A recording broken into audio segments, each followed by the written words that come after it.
बघा आता नाऊन नंतर आपला नवीन चॅप्टर सुरू झाला ते म्हणजे प्रोनाऊन. आता प्रोनाऊन काय हे खूप डिटेल आणि खूप मोठं चॅप्टर आहे आणि खूप इंटरेस्टिंग आहे. तुम्हाला खूप काही नवीन गोष्टी शिकायला मिळतील याच्यात.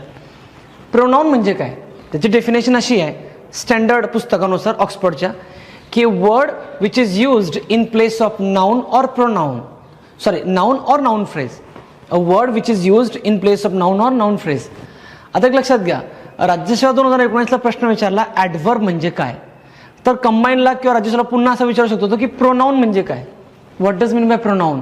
प्रोनाऊन म्हणजे काय तर प्रोनाऊन म्हणजे असा शब्द की जो नाऊनच्या ऐवजी किंवा नाऊन फ्रेजच्या ऐवजी वापरला जातो. आता नाऊनच्या ऐवजी नाऊन फ्रेजच्या ऐवजी कसा बरं तर बघा मी एक्झाम्पल दिले इथं काही.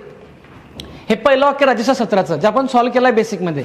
ए small child is crying for its mother. ठीक आहे.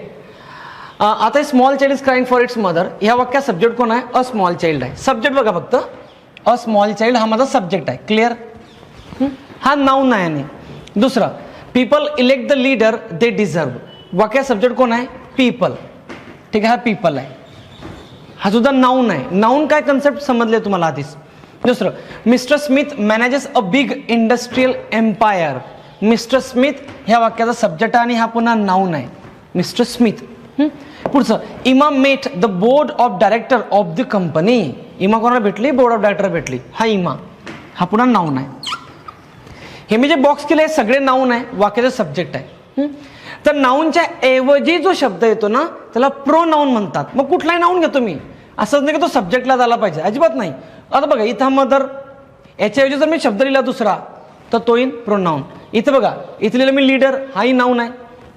एम्पायर हा नाऊन आहे. इथं कंपनी हा नाऊन आहे.